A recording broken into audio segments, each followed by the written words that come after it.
Saludos familia, que Dios les bendiga grandemente, es nuestra oración, es nuestro deseo. Les saluda su servidor y amigo el pastor Fabio Córdoba, compartiendo con ustedes esta clase acerca de la hermenéutica del Nuevo Testamento. Estaremos elaborando algo puntual, no profundo, porque la intención es que luego se pueda hacer una certificación solamente para el Antiguo Testamento y otra para la interpretación del Nuevo Testamento. Así que bienvenidos en esta hora para poder repasar y atender a estas instrucciones que nos ayudarán a profundizar y entender mejor la palabra de Dios. El objetivo entonces es explicar los términos y conceptos básicos relacionados con la interpretación del Nuevo Testamento. Conceptos básicos. No vamos a profundizar más allá, pero sí que nos pueda ayudar algunos principios, elementos, herramientas que nos introduzcan al estudio sano de las Escrituras, en este caso en el Nuevo Testamento.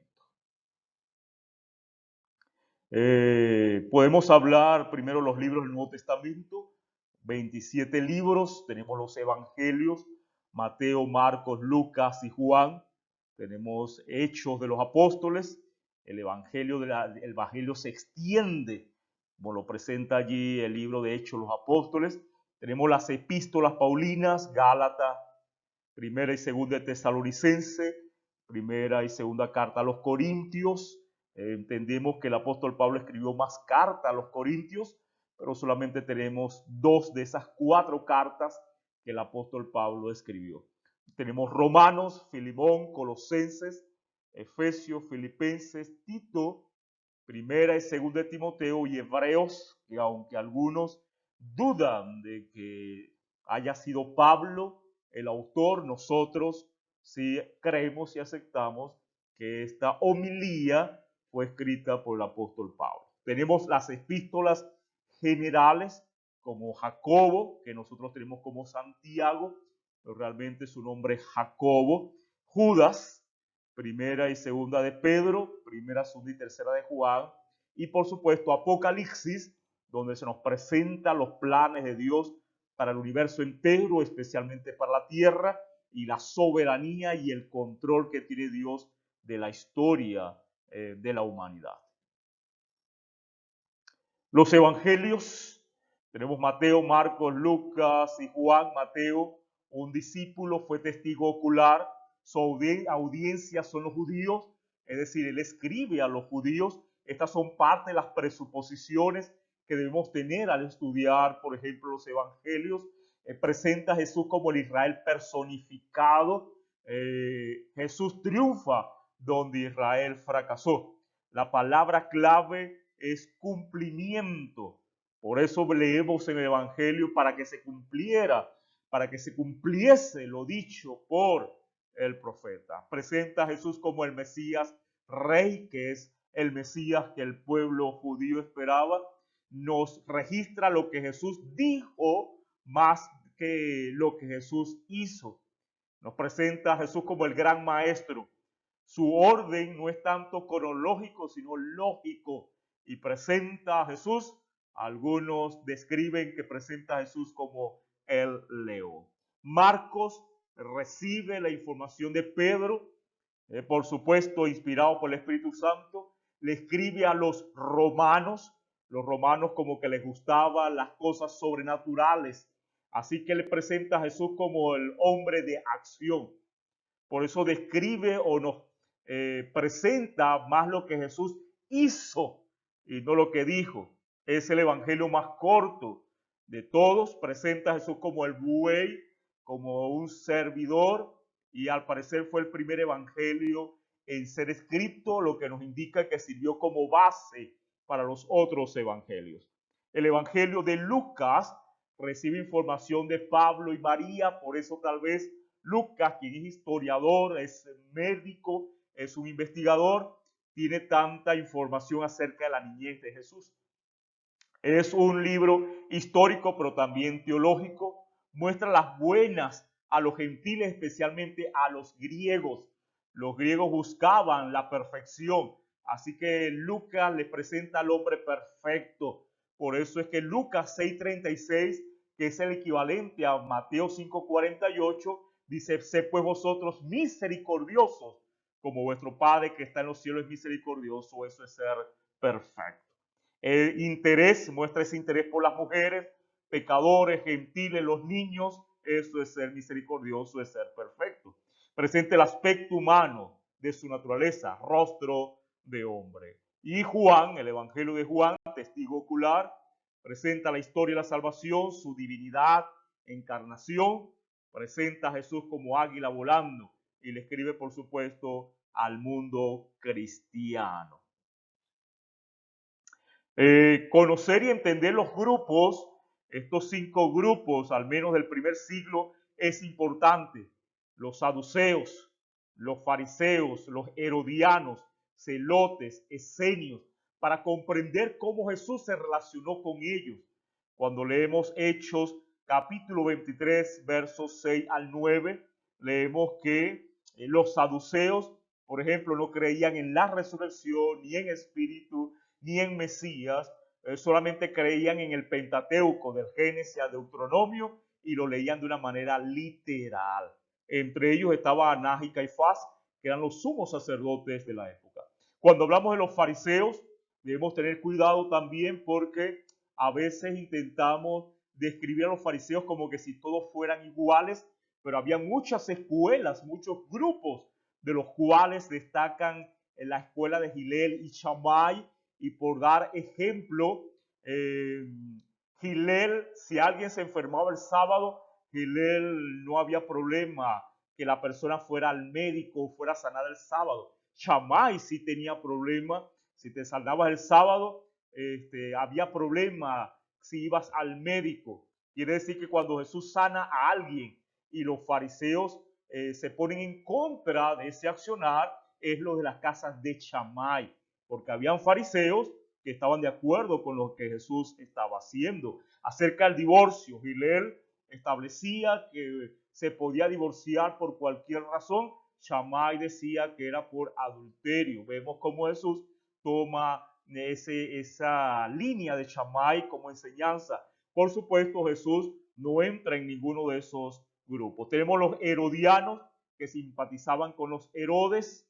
Tenemos los celotes, revolucionarios y enemigos de Roma, que querían que Roma dejara de gobernar, o cualquier otro imperio o reino que llegara a usurpar allí a Israel. Tenemos los esenios, aquellos sacerdotes legales que salieron huyendo cuando llegaron los macabeos allí al templo, y muchos se fueron con rollos originales, por así decirlos, y que hoy se conocen como los rollos del Mar Muerto. Juan el Bautista posiblemente creció con ellos y les conoció a este grupo. Entender entonces, apreciados, estos grupos es importante para poder entender cómo Jesús se pudo conversar, hablar con ellos, relacionarse con ellos. Tenemos Pablo y sus epístolas. Para entender las epístolas de Pablo, debe entender quién fue Pablo. Se identificó como un judío en su religión, de nacionalidad romana, pero creció también y entendía ese aspecto griego, pero él entendió que no solamente tenía una labor hacia los gentiles, sino también se identificó como judío en su labor misiológica. Nunca dejó de ser judío, ni de practicar, por supuesto, las costumbres establecidas en la Torá, dadas por Dios. Debemos entender eso, ¿sí? Igualmente, las prácticas paganas, el helenismo, y cómo eso permeaba muchas veces, se infiltraba o entraba a la iglesia, y fue parte de lo que el apóstol Pablo tuvo que lidiar a escribir sus cartas. Recordemos que él estaba en contra de los judaizantes, no del judaísmo, sino de los judaizantes, del legalismo, de la observancia, de las obras de la ley, de aquellos que querían que establecer que las cosas se tenían que hacer no importara la motivación, la actitud, debía hacerse. No había otra manera de salvarse. Judaizante. Pablo estaba en contra de eso, no del judaísmo, porque por supuesto él era judío. Entender ese concepto de Torá, de ley, que Torá es instrucción, es promesa, es regalo, que Torá no son reglas que cumplir porque no podemos sin la ayuda de Dios, pero si realmente el mundo cristiano entendiera que Torá es un regalo de parte de Dios, son promesas de Dios, son instrucciones de Dios, veríamos entonces la ley de Dios de otra manera y que no se contradice con lo que es la gracia. También entender que el apóstol Pablo habla de las obras, pero la fe que obra por amor, esa obra, esa obediencia que viene como consecuencia del amor de Dios en el corazón humano y no obras de la ley, porque eso sí es legalismo, pretender alcanzar la salvación por mis méritos, es decir, es una distorsión de lo que es la palabra de Dios. Entonces, entender estos aspectos y otros del apóstol Pablo nos ayudará a entender el mensaje que Pablo da en sus cartas, en sus epístolas.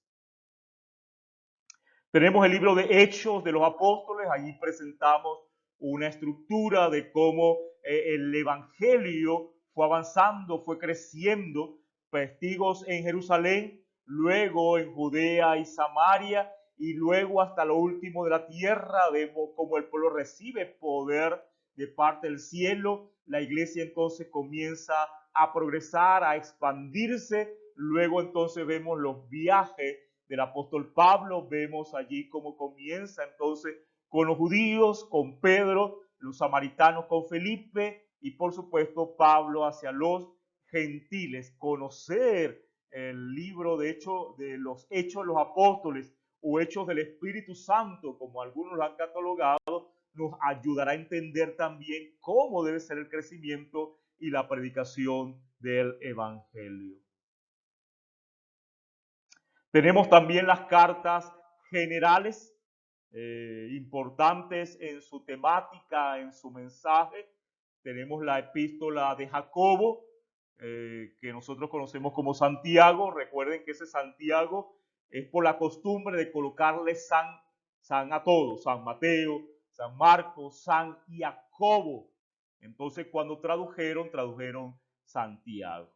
Santiago nos presenta la fe sin obra está muerta, no obras de la ley, no legalismo, no observancia, sino que esas obras que vienen como resultado de la fidelidad de Dios, de las promesas de Dios, fruto del Espíritu Santo. Y entendiendo fe, escuchar la voz de Dios y obedecer.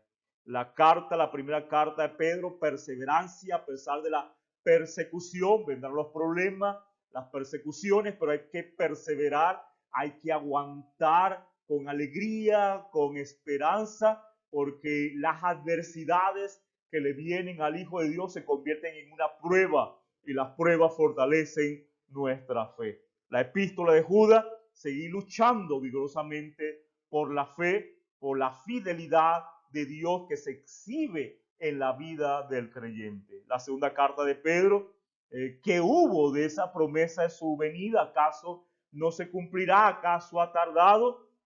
Y es que Dios quiere que todos procedamos al arrepentimiento y que todos podamos alcanzar la salvación. Las epístolas de Juan, la evidencia de una vida nueva en Cristo Jesús, pero hay maestros falsos, separatistas que están intentando entonces interna y externamente de hacer conflicto dentro de la iglesia y que al final pareciera que toman el mando o el control, aunque es Dios al final quien tiene el control de todas las cosas. Nos damos cuenta entonces que la carta del apóstol Pablo, que estas cartas generales tienen un mensaje pertinente para el momento en que se escribió. Por eso hay que entender los textos en su contexto. No saquemos los textos de su contexto porque se convierten en un pretexto. Necesitamos entender e investigar qué quiso decir el autor a su destinatario original en una cultura, en un idioma diferente y así ser guiados por el Espíritu Santo, poderlo aplicar contemporáneamente a nuestras vidas, a la iglesia y a aquellos que quieran acercarse a la Biblia con humildad y entendiendo y aceptando que Dios es quien habla a través de su palabra. Tenemos entonces el libro Apocalipsis, un libro muy apreciado por nosotros, donde nos presentan los planes de Dios para la historia del universo. Es un mensaje de amor, es un mensaje de esperanza que tan necesario es hoy en día. Debemos tener cuidado con los diferentes métodos de interpretación. Hay uno que es preterismo, que intenta establecer que lo que el libro Apocalipsis nos da se cumplió en el primer siglo, pero no en otro momento. El futurismo, que lo aplica entonces a un futuro lejano. El idealismo, que dice, no, esos símbolos no tienen nada que ver con acontecimientos históricos, ninguna aplicación profética, sino que hay que leer estos símbolos del libro Apocalipsis que nos presenta son principios generales para que los cristianos se guíen por esos principios generales. Pero nosotros aceptamos el método historicista. Nos dice que el libro se aplica al comienzo de la era cristiana hasta el final de la era cristiana, cuando Jesús venga por segunda vez. Es decir, se puede aplicar en cualquier momento entre la primera venida y la segunda venida de nuestro Señor Jesucristo. Tener estas presuposiciones al momento de estudiar el Apocalipsis es importante. Nos acercamos a este libro donde muestra la misericordia y el amor, un libro de esperanza de parte de Dios para la iglesia del primer siglo y para nosotros hoy en día, donde nos establece, nos dice que Él tiene el control de todo, que es la revelación de Jesucristo que Él da acerca de sí mismo, donde el personaje principal entonces no son las bestias, sino que es el Mesías, el Cordero, que es el único digno en el universo para poder resolver el problema del pecado, que hay un foco central que es el remanente, ese remanente que permanece firme y fiel a nuestro Dios, que el escenario y la topografía en el cual se da el libro Apocalipsis es el santuario y que el tema central es la segunda venida de Cristo Jesús, no que viene, sino que está viniendo, porque los verbos están en presente continuo, aunque la acción, el evento ocurre en el futuro, ya los verbos nos dicen que necesitamos vivirlo, experimentarlo desde el presente, desde este momento. Hay 7 claves que nos presenta este autor que nos ayudarán también a estudiar el libro Apocalipsis. Primera clave es una revelación divina, no se concibe en la mente de Juan, sino que del Génesis al Apocalipsis hay una analogía, una armonía toda. Se complementa tanto el Antiguo como en el Nuevo Testamento. Segunda clave, entender que el libro Apocalipsis está permeado por símbolos, ecos, alusiones del Antiguo Testamento y que para entenderlo debo entender el Antiguo Testamento, especialmente los profetas Isaías, Jeremías, Ezequiel y Zacarías. Pero también entender que es un libro del Nuevo Testamento donde la gracia, el Evangelio en la persona de nuestro Señor Jesucristo se cumplen entonces las promesas de Dios. Entender que el contexto en el cual se está dando es de Asia Menor, así que el lenguaje, el simbolismo, los ecos, las maneras de describir lo que está sucediendo es bien conocido por los habitantes del primer siglo, por las iglesias. Para nosotros es que se nos dificulta. Y tomar en cuenta también la apocalíptica del Antiguo Testamento, esa apocalíptica judía del Antiguo Testamento que existía en ese tiempo, también puede haber una relación porque, repito, Juan está utilizando un idioma que se pueda conocer, que se pueda entender. Entender esa estructura que es un quiasmo, que es como una pirámide que nos lleva al centro del mensaje del libro, donde el centro del mensaje del libro está el capítulo 12 al capítulo 14, el conflicto cósmico entre el bien y el mal, entre Cristo y Satanás, donde el bien triunfa, donde el Cordero sale triunfando y esa victoria debemos apropiarla y hacerla nuestra. Así que estos son unos cortos consejos acerca de cómo acercarnos al Nuevo Testamento, cómo estudiarlo, interpretarlo y poderlo aplicar a nuestra vida contemporánea. Dios nos bendiga, Dios nos guarde. Se despide de ustedes su servidor y amigo, el pastor Fabio Córdoba. Será hasta una próxima oportunidad. Dios les bendiga.